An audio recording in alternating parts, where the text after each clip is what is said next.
Okay, so this is going to be kind of a proof of concept video talking about unbuffered Sidehop pause storage, which looks like this.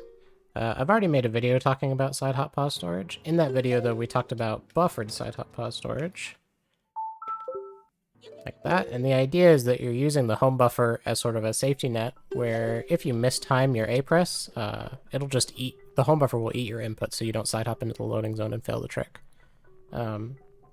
I kind of gave a comparison of buffered versus unbuffered, the pros and cons at the end of that video, and those are all still relevant, but that was with that same grip in mind, talking about buffered. And with that grip, releasing options and pressing A are sort of inherently independent actions. It's things that you have to time separately. And so you're probably going to end up failing it like this at some point, which is why you have to weigh those pros and cons. The idea behind this is instead of having independent actions, you create a way, a sort of mechanical system or a pivot or whatever you want to call it, to make releasing options and pressing A a single action so that they inherently happen together. This idea was introduced to me by SH in the Discord, and they run on emulator, and emulator doesn't have a proper home buffer implementation. So when Sidehop pause storage was found, they were forced to do unbuffered. And they kind of discussed various ways that they could make it more consistent. And eventually they introduced a grip like this, where you sort of switch between the controllers by rotating your hand like this. And you can see one finger goes down, the other goes up. This is the same idea. The grip has just been modified a little bit to better fit with how you would normally hold the controllers that we use on console. I preface this by saying that it's sort of a proof of concept.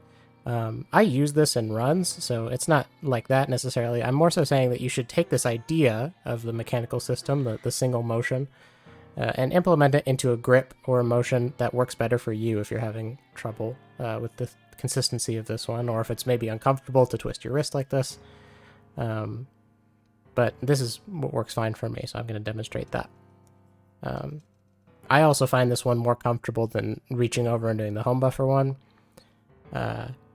And obviously the time save is, not significant, but you do save a little bit of time every time. And it just feels really clean to do it, I don't know. So the left hand is pretty much the same. Like I said, though, we're going to move everything onto our single hand for the motion. So you're not going to be pressing options with your left hand anymore. You're just going to be holding target and moving the stick for the side hop. Then on your right hand, you have your thumb on A. Make sure it's resting on the button. And you might even want to kind of apply a little bit of pressure, just so when you do the motion, it like immediately presses the button. But at the very least, have it resting against the button.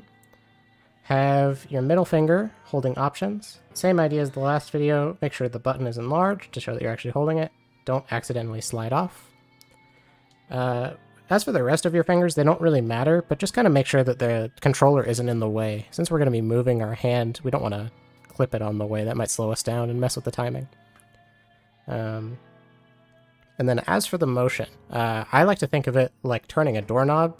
With our right hand, it's going to be counterclockwise like this. But with a doorknob, you sort of turn around your palm. That can work for this, but I more so like to think about it as rotating around kind of your index fingers, the axis, because that inherently makes the middle finger go up and the thumb go down. And that's the goal, right? To have them move in the same motion at the same time. So we've got everything set up. Like with the last one, I'm going to walk preemptively so that I only have to press A to time the side hop. So I'm going to walk a little bit and then do the twist.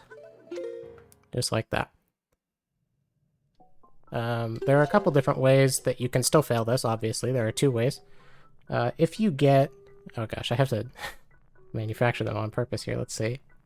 If you get it like this, that means you let go of options too early. That probably means that you weren't holding your thumb close enough to the A button. Make sure, again, that it's right up against the button. And if you want, you can even, again, apply a little bit of pressure to it without pressing the button. You could also try just twisting a little bit faster. That's one way to fail it. I get this pretty consistently, but if I do fail it, that's definitely the way that I fail it. The other way you can fail it, though, is like that. That's from pressing A before you lift your hand up. And really the only way that that can happen is if you're intentionally still thinking of it as an A press and releasing the options button. The whole idea of this is that it's all one motion that you don't even really have to think about or time. So if you're still thinking about them as separate like that, then it might, that might be the source of your problem. Really try to forget about it as being two separate inputs and just focus on the motion. So that's all.